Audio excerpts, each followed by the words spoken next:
बेटा यहाँ पे क्वेश्चन दिया हुआ है कि एक लाइन है X plus Y equal to 1, वो एक्स एक्सिस और वाई एक्सिस को कैपिटल ए और कैपिटल बी पे कट करती है।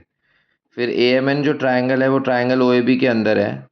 और ए एम एन एक राइट एंगल ट्राइंगल है, ये भी गिवन है, और ए एम एन का एरिया बोला है कि 4/9 टाइम्स है ए ओ बी ट्राइंगल के एरिया की।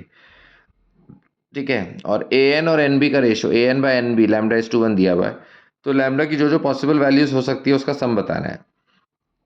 तो पहले हमने ट्राइंगल ऐसे बना दिया। अच्छा, ए ओ बी तो राइट एंगल ट्राइंगल है, तो हाफ बेस इंटू हाइट, ये भी 1 है, ये हाइट भी 1 है, तो हाफ 1 इंटू 1 हाफ हो गया। अच्छा, उसके बाद ए एन और एन बी का रेशियो लैम्डा इज टू 1 है, तो यहाँ सेक्शन फॉर्मूलाज लगा के हम एन के कोऑर्डिनेट्स निकाल सकते हैं, तो हमने निकाल लिए 1/λ+1 लैम्डा अपॉन लैम्डा प्लस 1। फिर एम एन ए एन के परपेंडिकुलर है, तो एम एन और ए एन का स्लोप का प्रोडक्ट -1 होगा। अब ए बी का equation X plus Y equal to 1 है, तो इसका स्लोप -1 हो गया, और एम एन का स्लोप एम के कोऑर्डिनेट 0, के मान लिए वाई एक्सिस पे है, और एन के कोऑर्डिनेट्स निकाल लिए थे सेक्शन फार्मूला से, तो y2 - y1 upon x2 - x1 वो फार्मूला लगाया। इसका स्लोप आ गया, इसका स्लोप -1 है, दोनों का प्रोडक्ट -1 होगा क्योंकि परपेंडिकुलर है,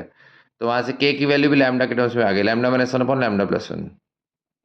अब एम एन का लेंथ निकालने के लिए डिस्टेंस फार्मूला लगाएंगे, 0 - 1 अपॉन लैम्डा प्लस 1 का स्क्वायर, और फिर y दोनों y में से y माइनस करो, k और n का y कोऑर्डिनेट ये है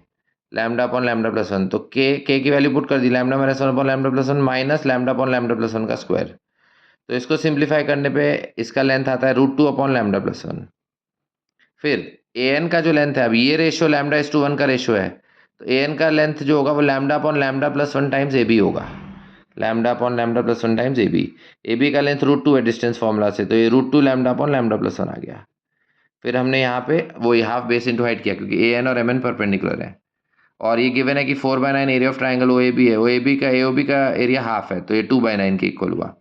और ए एन और एम एन दोनों को लैम्डा के टर्म्स में एक्सप्रेस किया, तो √2 मल्टीप्लाई होकर 2 से 2 कैंसिल हो गया, और लैम्डा में क्वाड्रेटिक बन गई। क्वाड्रेटिक के टर्म्स को रीअरेंज किया, तो 2 lambda square minus 5 lambda plus 2 equal 0।